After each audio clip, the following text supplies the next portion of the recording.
Newton's second law of motion. In the previous video, we have discussed the qualitative observation of momentum. The qualitative observation of momentum led to Newton's second law of motion. Consider a body of mass m. So let the force applied on the body equal to F for time interval delta t. The velocity of the body changes from v to v plus delta v. Initial velocity is v. After giving a force F, the final velocity suppose is equal to v plus delta v. So the change in velocity is equal to delta v, and the initial momentum suppose p equal to mv. So the change in momentum delta p will be equal to mass into the change in velocity, that is equal to m into delta v. According to Newton's second law, the force applied on the body is directly proportional to the rate of change of momentum, that is F proportional to delta P divided by delta T.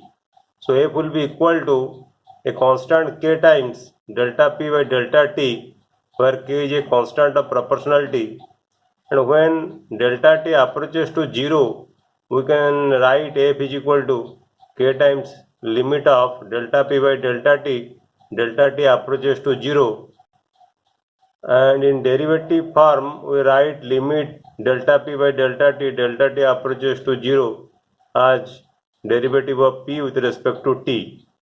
So F will be equal to K times dP by dt. Now we define Newton's second law in another form. So this is one form of Newton's second law.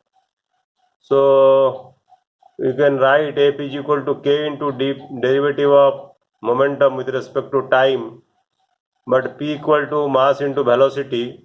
So if you substitute P equal to mv and mass is constant, you can take it outside. So K into m into derivative of v with respect to t, and this is equal to the acceleration. So force will be equal to K into m into a, and if you substitute K value is equal to 1, then F is equal to mass into acceleration. So force is the product of mass and acceleration. So this is another form of Newton's second law. The SI unit of force is Newton.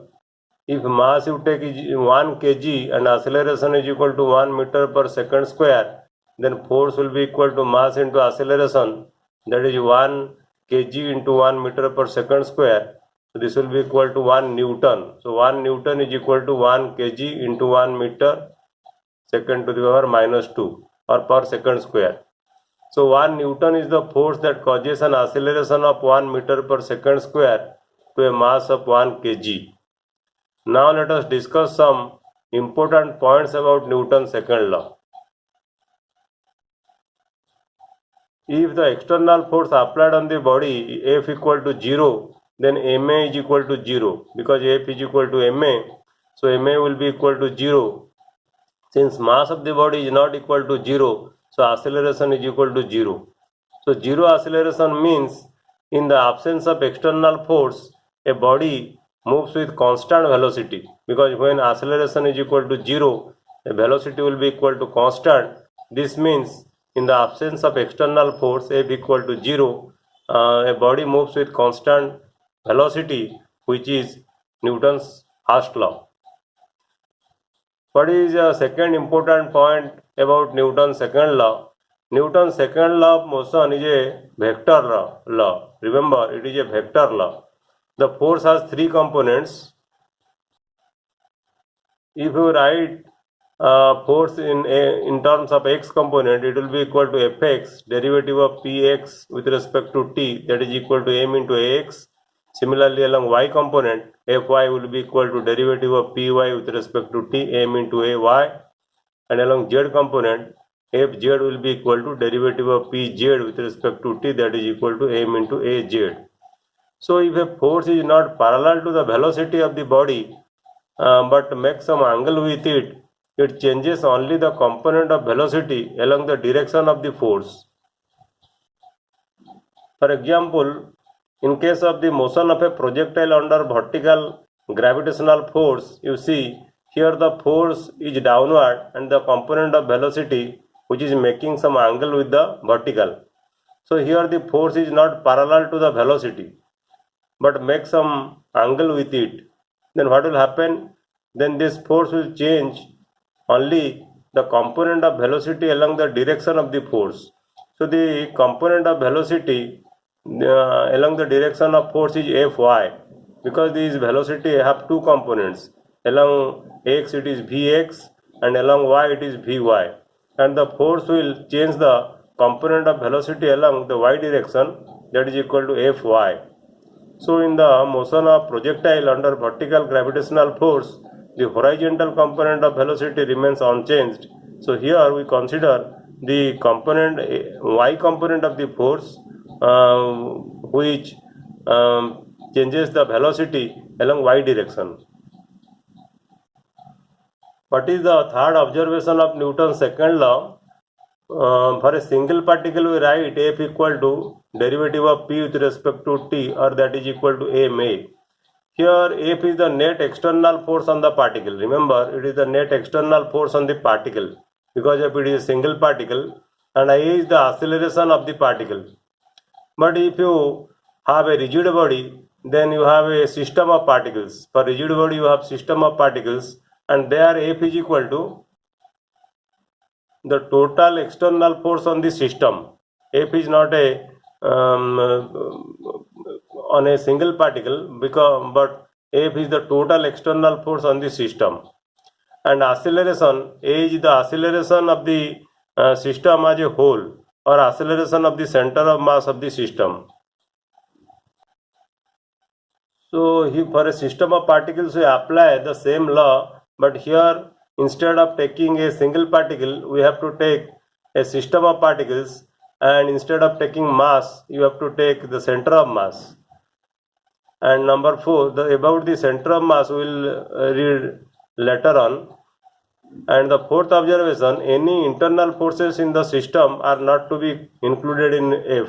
You have to remember this point, that if you have any internal forces in the system, this should not be included in the force what we have deduced in stated in second law, because the internal forces are mutual forces, so they cancels each other, they do not contribute any resultant force as stated by Newton's second law. And this is another observation of Newton's second law. The second law of motion is a local relation.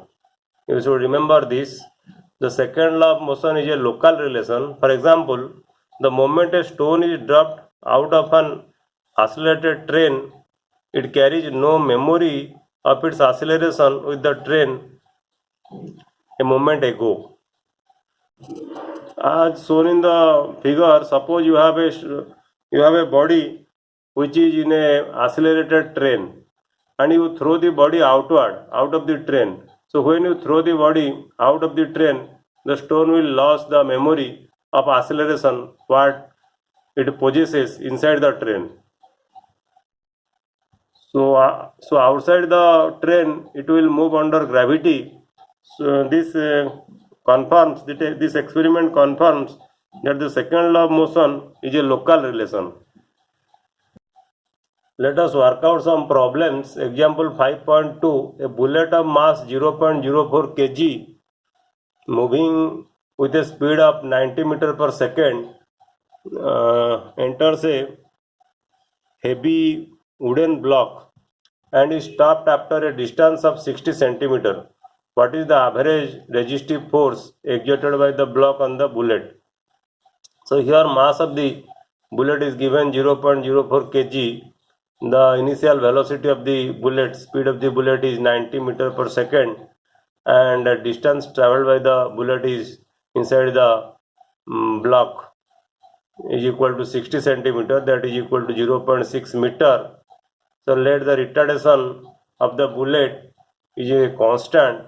So using equation of motion for constant acceleration or constant retardation, v square is equal to u square plus 2as, final velocity equal to 0, initial velocity 90, acceleration is minus, acceleration is a, that is equal to the retardation, that you have to calculate, and if you substitute these values, then you can find, they will get the acceleration is equal to minus 6750 meter per second square. So the average resistive force F will be equal to m into A, mass is equal to 0.04 kg, acceleration is 6.50 meter per second square. So average resistive force is equal to 270 Newton. Since the resistive force and therefore the retardation is not uniform, we take the average resistive force. Remember, when the bullet moves inside the block, then the motion will not be uniform. That is why instead of taking the acceleration, instead of taking the resistive force, we take the average resistive force. Now let us work out example 5.3. The motion of a particle of mass m is described by y equal to ut plus half gt square. Find the force acting on the particle.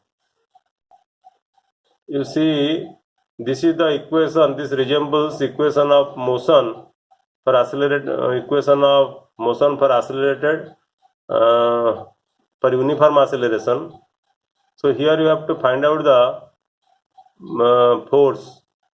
So y equal to ut plus half gt square. This is the displacement, and velocity is the rate of change of displacement dy by dt.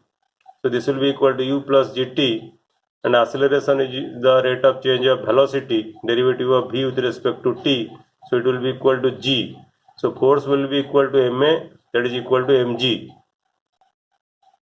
So remember, the equation represents the equation motion of a particle under acceleration due to gravity. This equation represents the equation of motion under acceleration due to gravity, and y, here y is called the position coordinate in the direction of the acceleration due to gravity.